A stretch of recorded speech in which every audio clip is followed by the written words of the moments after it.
का पार्ट 5 है और इसमें चैप्टर है कृषि। मानवीय आर्थिक क्रियाओं में कृषि सबसे अधिक प्राचीन, प्रचलित और महत्वपूर्ण क्षेत्रों में से एक है। विश्व की लगभग आधी जनसंख्या आज भी कृषि में संलग्न है। यद्यपि विकसित देशों में 10% लोग कृषि में लगे हुए हैं, परंतु अधिकांश विकासशील देशों में लगभग 70% लोगों का मुख्य व्यवसाय कृषि है। कृषि एक प्राचीन आर्थिक क्रियाकलाप है। मेक्सिको, नील घाटी, मेसोपोटामिया, मोहनजोदड़ो, हड़प्पा आदि प्राचीन सभ्यताएं कृषि के विकास के साथ ही विकसित हुई थी। कृषि आर्थिक क्रिया के साथ साथ एक जीवन पद्धति भी है जो एक क्षेत्र विशेष के लोगों के रीति रिवाजों तथा सांस्कृतिक लक्षणों में परिलक्षित होती है। उदाहरण के लिए भारत विभिन्न भागों में प्रचलित लोहड़ी, होली, पोंगल, ओणम आदि विभिन्न त्योहार कृषि से प्रत्यक्ष एवं अप्रत्यक्ष रूप से संबंधित है। कृषि की पद्धतियों एवं प्रणालियों में भी क्षेत्रीय विभिन्नता पाई जाती है, क्योंकि ये प्रत्येक क्षेत्र के पर्यावरण से अनुकूल के फलस्वरूप विकसित हुई है। अब बात करते हैं आगे पॉइंट 1.1 कृषि के प्रकार। विश्व के विभिन्न भागों में विभिन्न प्रकार की भौगोलिक, आर्थिक, सामाजिक, राजनीतिक एवं ऐतिहासिक परिस्थितियां पाई जाती हैं। इन सभी कारकों के प्रभावाधीन विश्व के विभिन्न भागों में कृषि के प्रारूप इन पद्धतियों में भिन्नता दृष्टिगोचर होती है। DS विटलसी ने कृषि के प्रादेशिक स्वरूप को वातावरणीय एवं मानवीय परिस्थितियों के अनुसार निम्नलिखित 5 आधारों में वर्गीकृत किया है। पॉइंट 1 फसल तथा पशु साचर्य, मतलब फसल के साथ साथ पशुओं को भी पालना। जैसे फसल बोते हैं तो उसका जो अपशिष्ट होता है वो पशुओं के खाने के या पशुओं के चारे के लिए काम आ जाता है। भू उपयोग की गहनता, कृषि उत्पाद का संसाधन तथा विपणन, मशीनीकरण का स्तर, कृषि संबंध भवनों तथा अन्य संरचनाओं के प्रकार एवं संयोजन। हमने 5 पॉइंट देख लिए। कौन सा? पहला था फसल तथा पशु साहचर्य, दूसरा है भू उपयोग की गहनता, मतलब कम कृषि में भी, कम खेती में भी अधिक से अधिक कृषि उत्पाद प्राप्त करना, तीसरा है कृषि उत्पाद का संसाधन तथा विपणन, चौथा है मशीनीकरण का स्तर और पांचवा है कृषि संबंध भवनों तथा अन्य संरचनाओं के प्रकार एवं संयोजन। उपरोक्त आधारों पर संपूर्ण विश्व की कृषि प्रणालियों को निम्नलिखित प्रकारों में वर्गीकृत किया जा सकता है। स्थानांतरणी कृषि। स्थानांतरणी कृषि आदिम कृषि का रूप है, मतलब स्थान बदल बदल के कृषि करना, ये पुराने समय से चला आता आ रहा। यह आदिकालीन जीविकोपार्जी कृषि वर्तमान में भी विश्व के कुछ भागों में विद्यमान है। यह कृषि मुख्य रूप से उष्णकटिबंधीय क्षेत्रों में 3 वृहत भागों अर्थात अफ्रीका महाद्वीप में, विषुवत के दोनों ओर, दक्षिण पूर्वी एशिया, दक्षिणी तथा मध्य अमेरिका के कुछ भागों में की जाती है। कृषि की इस प्रणाली के अंतर्गत कृषक किसी विशेष स्थल की वनस्पति को काटकर या जलाकर साफ कर लेता है और उस पर कृषि कार्य प्रारंभ कर देता है। इस कृषि को कर्तन दहन कृषि के नाम से भी जाना जाता है तथा वनस्पति के जलने से प्राप्त राख में पोटास होती है जो उर्वरक का काम करती है। इस प्रक्रिया में कुछ वर्षों तक कृषि करने के बाद भूमि की उपजाऊ शक्ति कम हो जाने से कृषि उपज में कमी आ जाती है। परिणाम स्वरूप कृषक उस भाग को छोड़कर दूसरे भाग को साफ करके उस पर कृषि कार्य करने लगता है। इस प्रकार कृषक समय समय पर कृषि के स्थान में परिवर्तन करता रहता है। इस कारण इसे स्थानांतरित कृषि कहते हैं। ये जो स्थानांतरित कृषि है इसमें समझाने जैसा कुछ नहीं है, बिल्कुल आसान है कि मतलब कैसे की जाती है। तो स्थान बदल बदल के की जाती है। और दूसरा इसने बताया है कि कब से की जा रही है, तो प्राचीन समय से की जा रही है। और इसका फ़ायदा क्या होता है? फ़ायदा ये होता है कि जो अपनी जो जंगल होते हैं वो भी मेंटेन रहते हैं। उस समय तो इतनी जनसंख्या थी नहीं कि बेचारे जंगलों को इतने तरीके से काटा जाए कि जंगल बचे ही नहीं। उस समय जंगल ज़्यादा थे, लोग कम थे। और दूसरा, जब कृषि जो अपशिष्ट होते थे जंगल में उनको जब जलाया जाता था तो जो राख होती थी वो पोटास का काम करती थी। और पोटास क्या है? कृषि के लिए उर्वरक है जो भूमि को उपजाऊ बनाता है। इस कृषि में बोए गए खेत बहुत छोटे होते हैं एवं खेती पुराने औजारों जैसे कुदाली, फावड़े एवं हंसिया द्वारा की जाती है, जिसे आम भाषा में दराती बोलते हैं। इस विधि में हल का प्रयोग नहीं किया जाता। विभिन्न क्षेत्रों में इसे भिन्न भिन्न नामों से जाना जाता है। जैसे मलेशिया में इसे लदांग कहते हैं, फिलीपाइंस में इसे पेननिंग कहते हैं। मध्य अमेरिका व मेक्सिको में इसे मिल्पा कहते हैं। वेनेजुएला में कोनोको, ब्राजील में रोका, एवं जायरे एवं मध्य अफ्रीका में इसे मशोले कहते हैं। क्वेश्चन आता है एग्जाम में कि कौन सी कृषि कहाँ की जाती है, तो ये नाम काफ़ी इम्पोर्टेंट हो जाते हैं। भारत में स्थानांतरित कृषि पूर्वोत्तर राज्यों उड़ीसा, मध्य प्रदेश, आंध्र प्रदेश, केरल के कुछ हिस्सों में छोटे पैमानों पर की जाती है। क्या भारत में स्थानांतरित कृषि की जाती है? तो हाँ, की जाती। कहाँ पे? उड़ीसा में की जाती है, मध्य प्रदेश में, आंध्र प्रदेश में, केरल के कुछ भागों में। और आपको पता है कि जो पूर्वोत्तर राज्य हैं उनमें तो की ही जाती है। इसे देश के अलग अलग भागों में अलग अलग नामों से जाना जाता है। जैसे उत्तर पूर्वी राज्यों में इसे झूम कहते हैं, झूम खेती के नाम से जानते हैं। उड़ीसा और आंध्र प्रदेश में इसे पोडू कहते हैं, जैसे विभिन्न नामों से जाना जाता है। उष्णकटिबंध के जिन क्षेत्रों में इस प्रकार की कृषि होती है वे अधिक वर्षा तथा उच्च तापमान के क्षेत्र हैं। भारी वर्षा के कारण घुलनशील पोषक तत्व निक्षालित हो जाते हैं। मतलब ये बताया गया है कि उष्णकटिबंधीय जो क्षेत्र हैं जहाँ पे वर्षा ज़्यादा होती है और तापमान भी ज़्यादा होता है, वहाँ पे क्या होता है, भारी वर्षा के कारण जो घुलनशील पोषक तत्व हैं वो बह जाते हैं पानी के साथ, मतलब निक्षालित हो जाते हैं। अतः कार्बनिक तत्वों की कमी, निक्षालन तथा वनस्पतियों को जलाने के कुप्रभावों से मृदा की उर्वरकता समाप्त हो जाती है। इस प्रकार एक स्थान पर केवल 2-3 वर्षों तक ही कृषि की जा सकती है। इस कृषि में खाद्यान्न ही अधिक उगाए जाते हैं। मतलब ये जो खेती की जाती है तो उसमें खाने की जो सामग्री है वो ही ज़्यादा उगाई जाती है, क्योंकि एरिया छोटा है और उनका पर्पज़ क्या होता है ये बोने का, सिर्फ और सिर्फ पेट पालन, क्योंकि यह जीविकोपार्जी कृषि है। इस कृषि की मुख्य फसलें मक्का, केला, शकरकंद है। कृषक जो भी फसल उत्पन्न करता है उसका उपभोग कर लेता है। इसमें प्रति हेक्टर एवं प्रति व्यक्ति उपज कम होती। यही कारण है कि इन क्षेत्रों में जनसंख्या का घनत्व कम है। स्थानांतरित कृषि की बहुत अधिक आलोचना की जाती। इस आलोचना के 2 आधार हैं। प्रथम तो यह है कि इससे वनों का ह्रास होता है, जिससे पर्यावरणीय अवनयन होता है। द्वितीय, मिट्टी की उर्वरकता का नाश तथा मृदा अपरदन है। परंतु यदि कृषि एक निश्चित सीमा तक की जाए जिससे मृदा एवं वनस्पति प्राकृतिक प्रक्रिया द्वारा अपनी पूर्व स्थिति में आ जाए एवं प्राकृतिक तंत्र का संतुलन न बिगड़े, तो इस कृषि से कोई हानि नहीं है। अतः ये कहना कि स्थानांतरित कृषि हर परिस्थिति में हानिकारक है, न्याय संगत नहीं है। अब सेकंड पॉइंट है स्थानबद्ध कृषि। स्थानबद्ध का मतलब होता है एक स्थान पे रहकर उसी स्थान पे बार बार कृषि करना। अपने आर्थिक विकास के इतिहास के एक लंबे काल तक मनुष्य घुमक्कड़ रहा है। संग्रहणकर्ता, आखेटक, प्रवासी पशुचारण करने वाले अथवा स्थानांतरित कृषक के रूप में वह एक स्थान से दूसरे स्थान पर घूमता रहता था। अंततोगत्वा जब उसने कृषि करना सीखा तो वह समय के साथ स्थानबद्ध हो गया, मतलब एक स्थान के साथ बंध गया। स्थानबद्ध कृषि में एक परिवार या कई परिवारों का एक समूह है एक स्थान पर स्थायी रूप से रहकर फसलें उगाते हैं। जैसे कि अपने खेत में हम खेती करते हैं और हमेशा ही करते रहते हैं।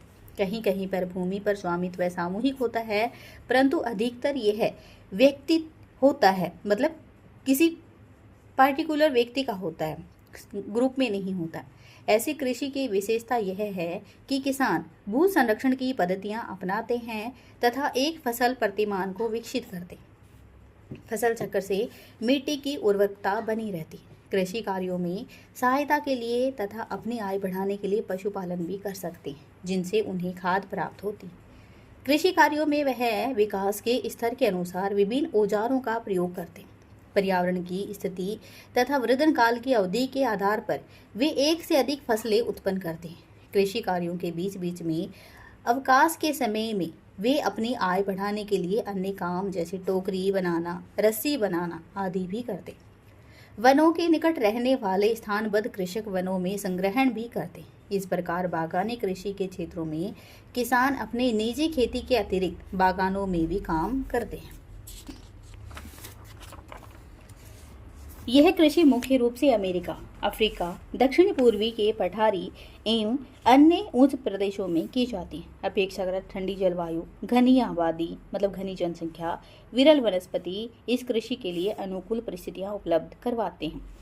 भारत के कुछ भागों को छोड़कर अन्यत्र में स्थानबद्ध कृषि की जाती है। भारत में तो ज़्यादातर स्थानबद्ध कृषि होती है। हमारे खेत हैं, हमारे दादा के थे, पापा के हैं, हमारे हैं, मतलब एक जगह से हम बंधे हुए हैं। स्थानबद्धता ने हमारे किसानों के सांस्कृतिक जीवन पर प्रभाव डाला है। अब आगे बात करते हैं गहन कृषि के बारे में। छोटी जोतों पर भूमि की प्रति इकाई पर अधिक पूंजी तथा श्रम लगाकर प्रति हेक्टेयर अधिक उपज प्राप्त करने हेतु की जाने वाली कृषि गहन कृषि कहलाती है। इस कृषि में बोई जाने वाली मुख्य फसल क्या है? चावल। गहन कृषि की मुख्य फसल क्या है? चावल है। इस प्रकार की कृषि का मुख्य उद्देश्य प्रति एकड़ उपज को बढ़ाना होता है। इसमें किसान अपने परिवार के सदस्यों के साथ अपनी छोटी जोत पर कार्य करते हैं।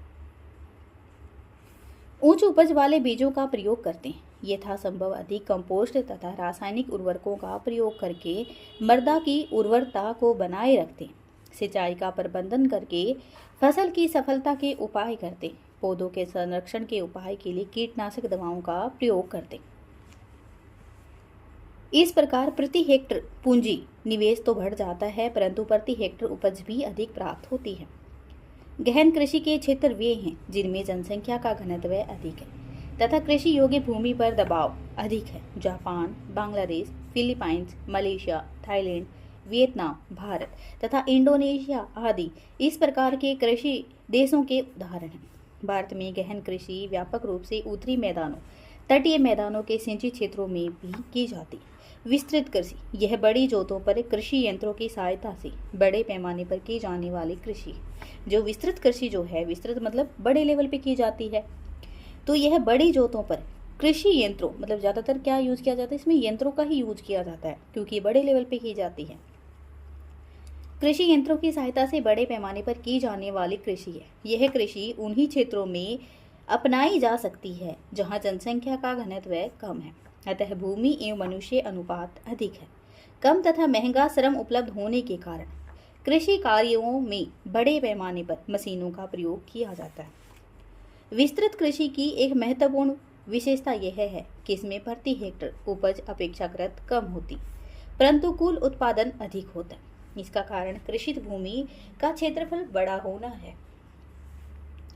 कम संख्या में श्रम लगाए जाने के कारण प्रति व्यक्ति उत्पादन अधिक होता है। विस्तृत कृषि मुख्यतः विकसित अर्थव्यवस्था वाले देश में होती है। विश्व में विस्तृत कृषि के प्रमुख क्षेत्र कनाडा, संयुक्त राज्य अमेरिका के प्रेरी मैदान, अर्जेंटीना के पंपास, सोवियत संघ का स्टेपी क्षेत्र तथा ऑस्ट्रेलिया के डाउन्स हैं।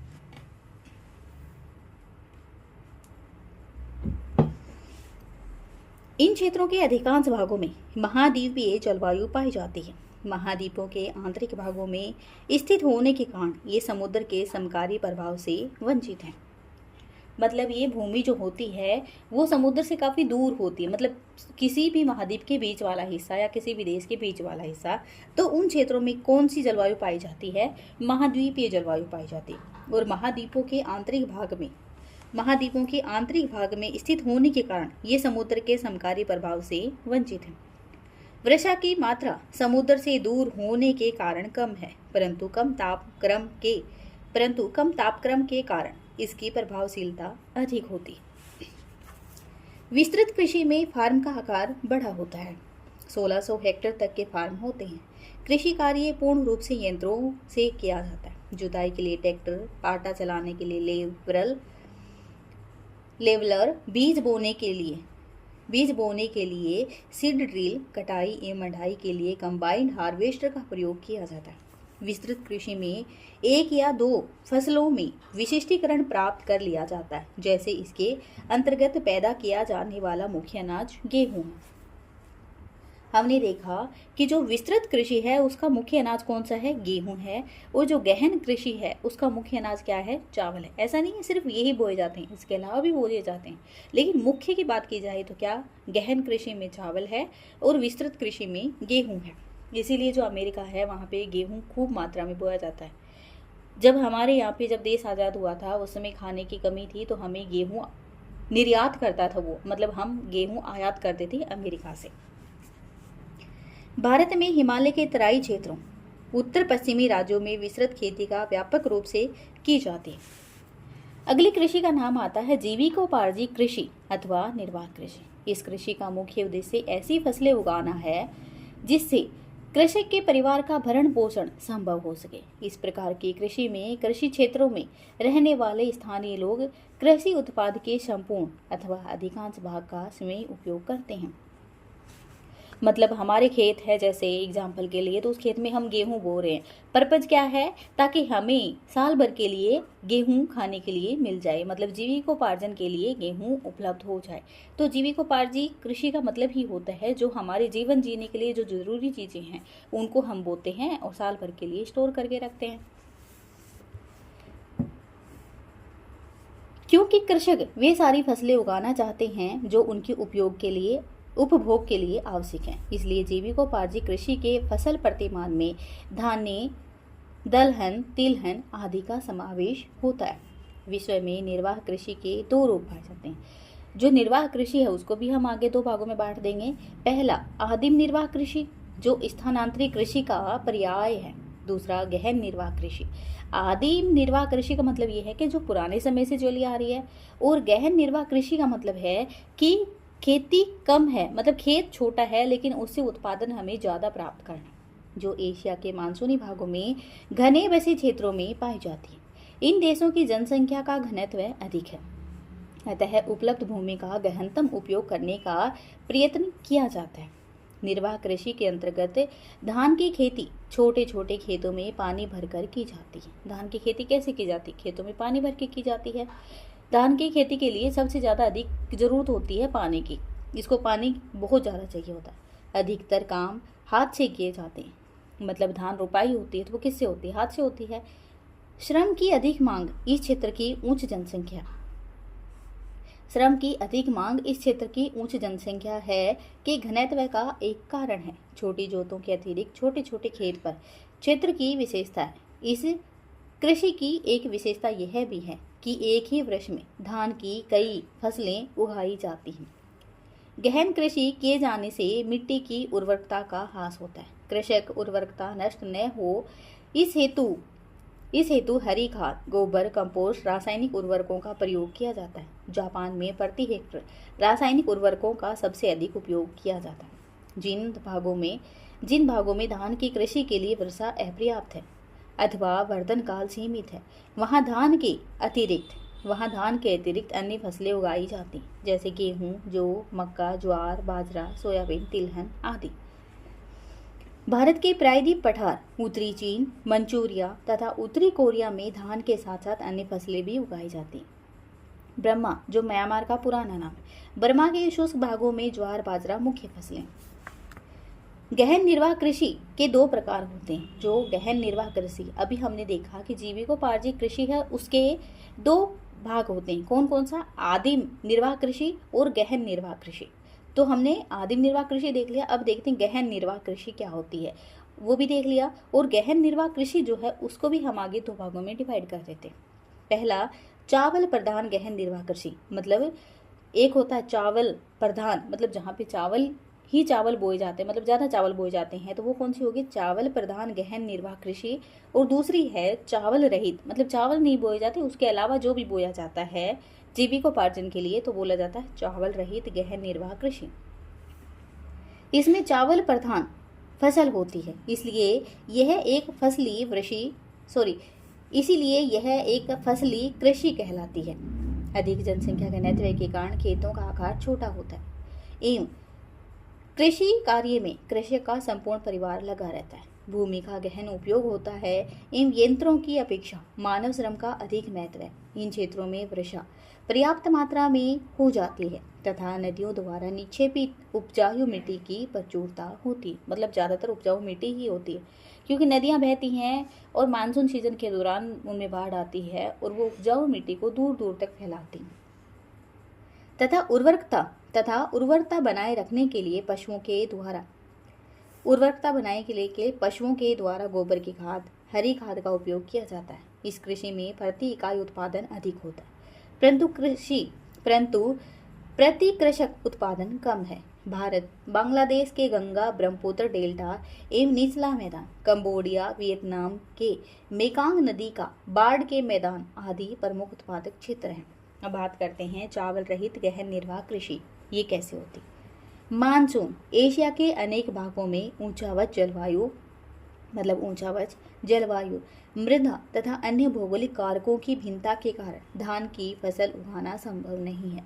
अब भारत जो है वो क्या है, भारत ही क्या पूरा एशिया ही देख लो, उसमें क्या है, भौगोलिक रूप से विविधता पाई जाती है। हो सकता है कोई जगह चावल बोने के लिए अवेलेबल हो, मतलब उसकी कंडीशन सही हो उसके अकॉर्डिंग, लेकिन हो सकता है कोई जगह ऐसी हो वहाँ पे चावल ना बोए जा सके हो, ढलान में हो, जैसे जहाँ पे पानी ना रुकता हो वगैरह वगैरह, या फिर मतलब जो वृष्टि छाया क्षेत्र आता है वहाँ पे ज़्यादा वर्षा ही ना हो, तो वर्षा ही नहीं होगी तो ज़्यादा पानी वहाँ पे उपलब्ध नहीं होगा, और चावल के लिए तो सबसे ज़्यादा ज़रूरी पानी ही चाहिए, मतलब धान के लिए पानी की ज़रूरत बहुत ज़्यादा होती।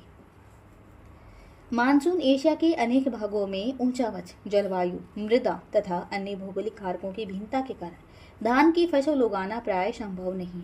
उत्तरी चीन, मंचूरिया, उत्तरी कोरिया, उत्तरी जापान में गेहूं, सोयाबीन, जौ, सोरगम बोया जाता है। भारत में सिंधु गंगा के मैदान के पश्चिमी भाग मतलब ये राजस्थान पंजाब वाला, पश्चिमी भाग में गेहूं, दक्षिणी व पश्चिमी शुष्क प्रदेश में ज्वार बाजरा प्रमुख रूप से उगाया जाता है। इस कृषि की अधिकतर विशेषताएं वो ही हैं जो चावल प्रधान कृषि की हैं, केवल अंतर यह है कि इनमें सिंचाई की जाती है। वाणिज्यिक कृषि, इस प्रकार की कृषि का मुख्य उद्देश्य कृषि उत्पादों को बाजारों में बेचने के लिए पैदा करना होता है। हम गेहूं बो रहे हैं, पर्पज ये है कि उसको साल भर के लिए हमें खाना है, तो उस कृषि का नाम अलग होगा।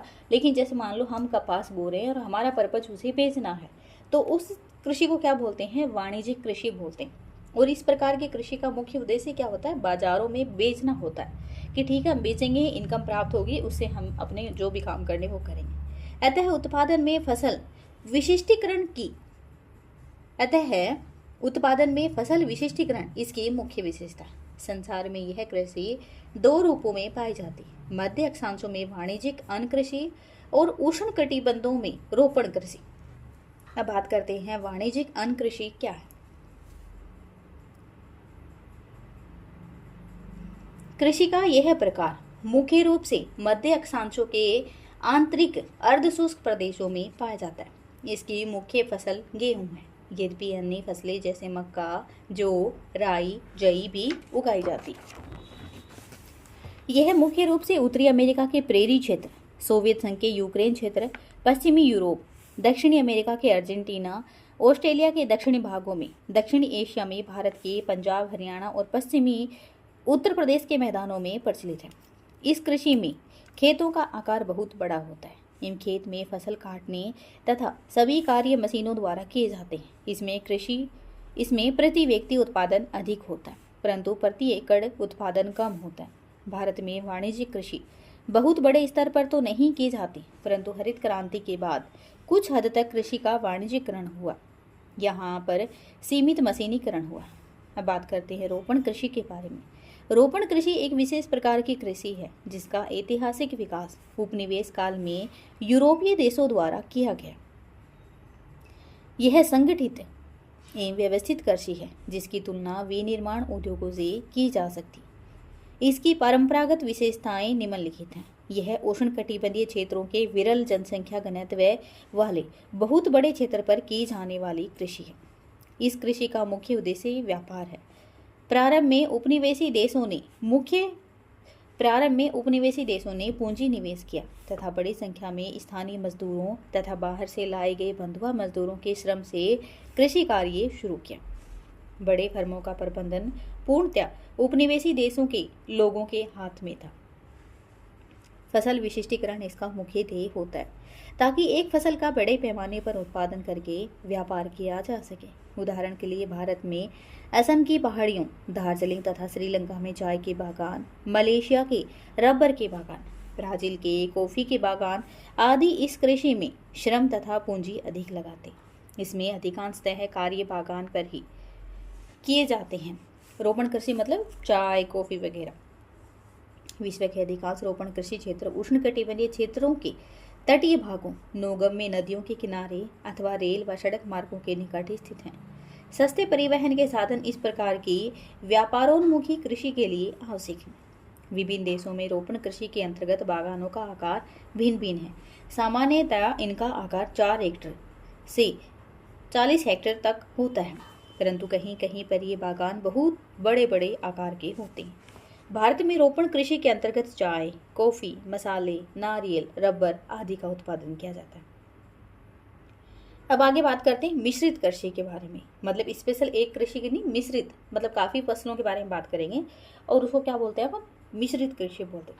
मिश्रित कृषि में फसल उत्पादन के साथ साथ पशुपालन भी किया जाता है। मतलब फसलें भी अलग अलग होती हैं और उसके साथ साथ हम पशुपालन भी करते हैं। जैसे हमने गेहूं बोई तो गेहूं में जो हिस्सा हमारे खाद्यान्न का था वो हमारे काम में आ गया और उसके नीचे का जो हिस्सा था वो चारा हमने अपने पशुओं के लिए रख लिया। तो क्या हो गया, फसल के साथ साथ पशुओं को पालना भी क्या कहलाता है, मिश्रित कृषि कहलाता है। मिश्रित कृषि में फसल उत्पादन के साथ साथ पशुपालन पर भी उतना ही बल दिया जाता है।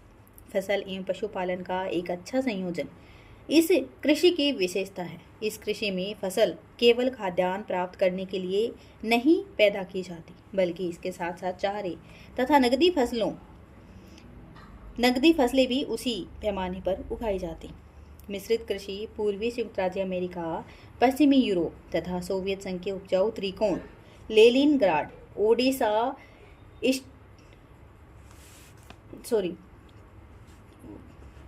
मिश्रित कृषि पूर्वी संयुक्त राज्य अमेरिका, पश्चिमी यूरोप तथा सोवियत संघ के उपजाऊ त्रिकोण लेनिनग्राड, ओडिशा, इरकुटस्क को मिलाकर बनने वाला त्रिभुज है। मतलब ट्रायंगल है जहाँ पे 3 जगहों का नाम बताया गया है, अलग अलग में प्रचलित है। संयुक्त राज्य अमेरिका का मिश्रित कृषि क्षेत्र मक्के की पेटी है। मक्का का प्रयोग पशुओं को खिलाने के लिए किया जाता है। इसके अतिरिक्त जई, गेहूं, घास भी पैदा की जाती। सोवियत संघ के मिश्रित कृषि क्षेत्र में गेहूं, आलू, चुकंदर भी पैदा किए जाते हैं और साथ ही पशुपालन भी किया जाता है। सूरजमुखी की खेती भी इसी क्षेत्र में भी की जाने लगी है। यहाँ पर आलू, गेहूं एवं राई इत्यादि का उपयोग चारे की तरह किया जाता है। पश्चिमी यूरोप में मिश्रित कृषि फ्रोश, जर्मन संघीय गणराज्य, यूनाइटेड किंगडम, नीदरलैंड, डेनमार्क तथा आयरलैंड में की जाती है। अब बात करते हैं डेयरी कृषि के बारे में। दूध तथा अन्य दुग्ध उत्पादों की नगरीय मांग की आपूर्ति हेतु दुधारू पशुओं, विशेषतः गायों के पालन को डेयरी फार्मिंग की संज्ञा दी जाती है। डेयरी कृषि का विकास यूरोप में औद्योगिकरण से सहसंबंधित नगरीकरण के कारण हुआ है। नगरों में जनसंख्या की वृद्धि से दुग्ध उत्पादों की मांग में वृद्धि हुई, जिसकी आपूर्ति के लिए डेयरी कृषि विकसित हुई। यूरोपीय देशों के अतिरिक्त कनाडा, न्यूजीलैंड, दक्षिणी पूर्वी ऑस्ट्रेलिया, तिस्मानिया में भी डेयरी फार्मिंग की जाती। साधारणतया डेयरी उद्योग नगरों के पास अवशिष्ट होता है, क्योंकि ये क्षेत्र ताज़ा दूध व अन्य डेयरी उत्पादन के अच्छे बाजार होते। डेयरी व्यवसाय में डेयरी व्यवसाय में श्रम की अधिक आवश्यकता होती, क्योंकि पशुओं को चराने एवं देखरेख आदि कार्य मशीनें नहीं कर सकती। इस उद्योग में श्रम की भांति पूंजी भी अधिक लगती है। नियोजित आवास, मशीन, चारे के सीलो आदि के निर्माण में पूंजी लगानी पड़ती। दूध के प्रशीतलन एवं संचयन आदि प्रबंधन में भी अत्यधिक धन लगता है। डेयरी कृषक दूध उत्पादन के अतिरिक्त चारा, घास, मक्का और गेहूं का उत्पादन भी करता है, जो चारे के रूप में प्रयोग किए जाते हैं। भारत में दूध व्यवसाय अधिक व्यवस्थित ढंग से गुजरात में सहकारी समितियों के माध्यम से चलाया जा रहा है। इसमें पर्याप्त सफलता भी मिली है। दूध व्यवसाय में विकसित करने के लिए राज्यों में डेयरी डेवलपमेंट बोर्ड का गठन किया गया। क्या राज्यों में कौन से बोर्ड का गठन किया गया है? डेयरी डेवलपमेंट बोर्ड का गठन किया गया। झांसी में भारतीय चारागाह एवं चारा अनुसंधान संस्थान है। कहाँ पे? झांसी। झांसी की रानी जो लक्ष्मीबाई थी उस जगह में क्या बनाया गया है? भारतीय चारागाह एवं चारा अनुसंधान संस्थान बनाया गया।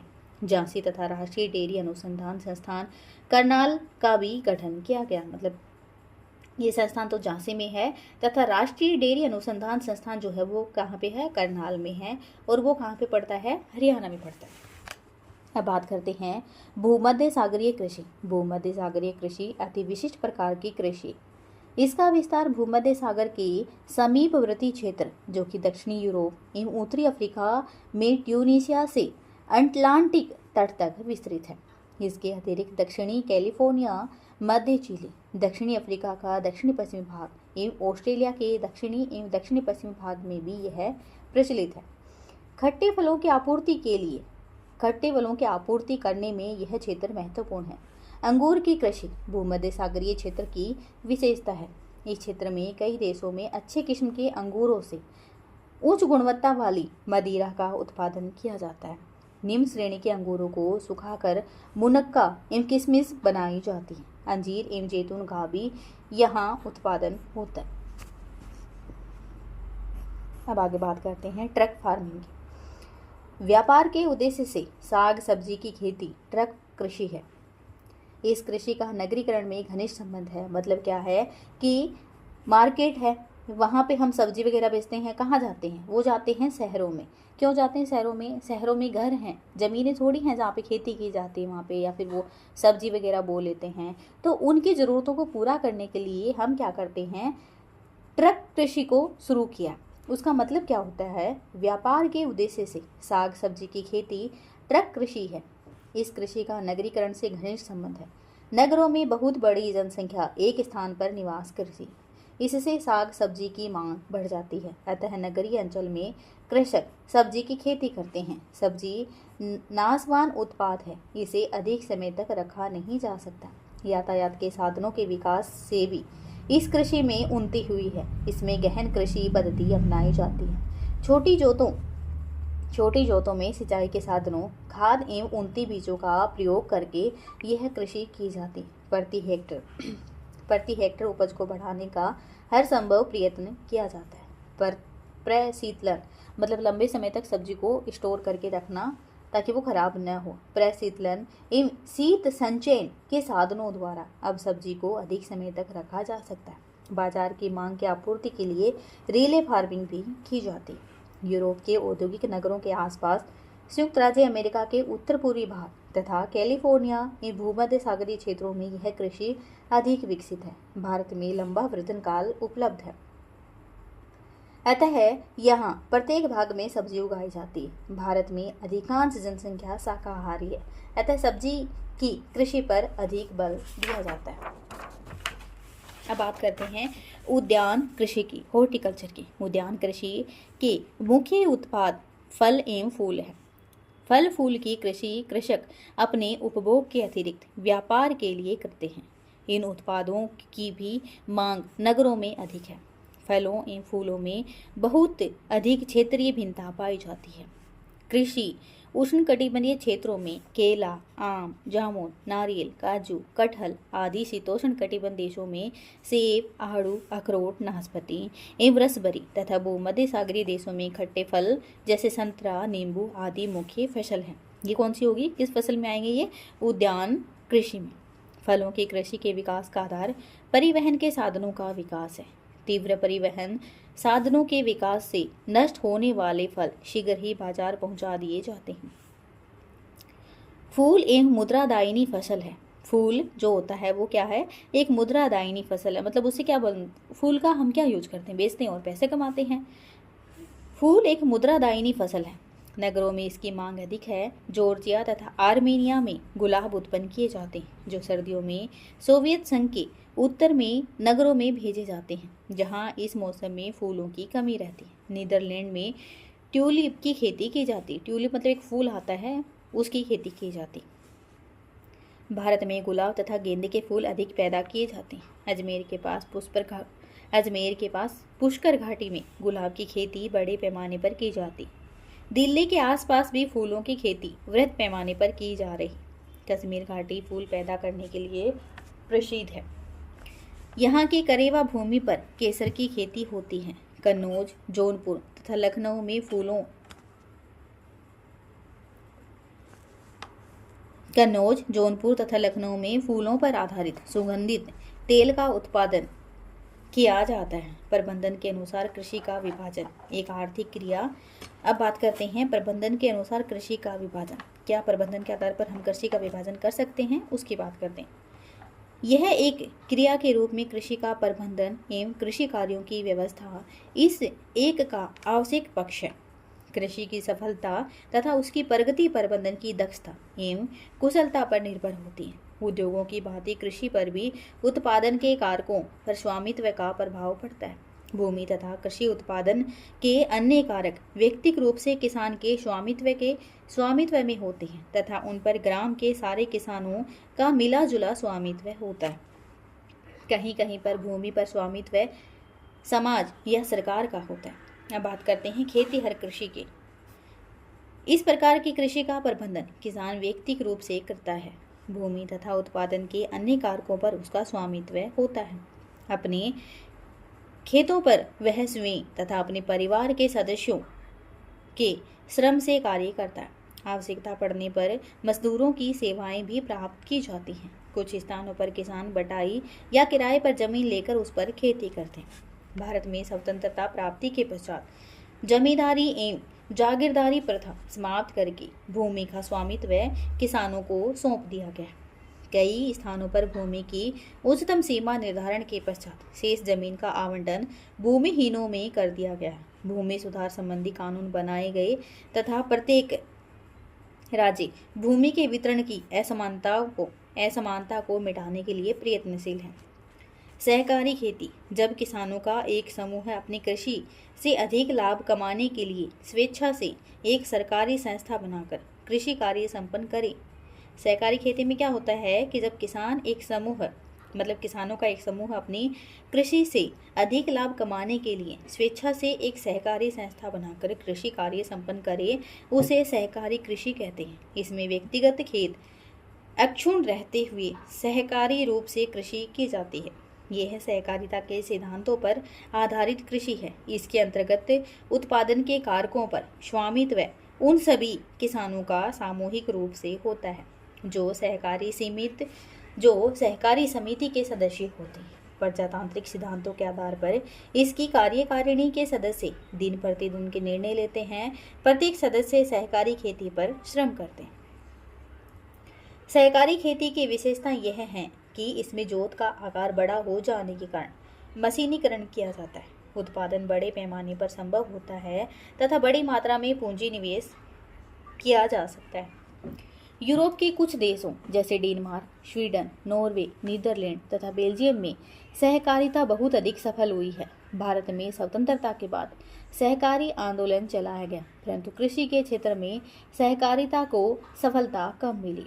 महाराष्ट्र में सहकारी चीनी मिलें तथा सहकारी गन्ने की खेती के प्रयोग को तथा गुजरात में सहकारी डेयरी को पर्याप्त सफलता मिली है।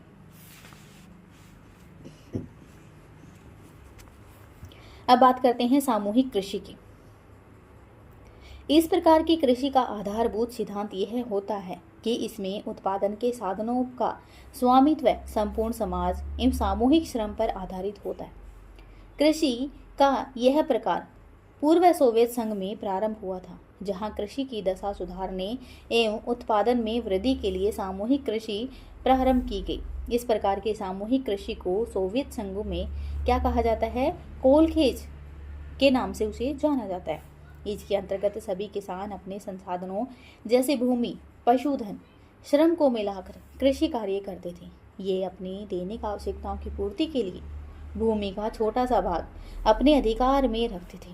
सरकार उत्पादन का वार्षिक लक्ष्य निर्धारित करती थी एवं उत्पादन को सरकार ही निर्धारित मूल्य पर खरीदती थी। लक्ष्य से अधिक उत्पन्न होने वाला भाग सभी सदस्यों में वितरित कर दिया जाता था।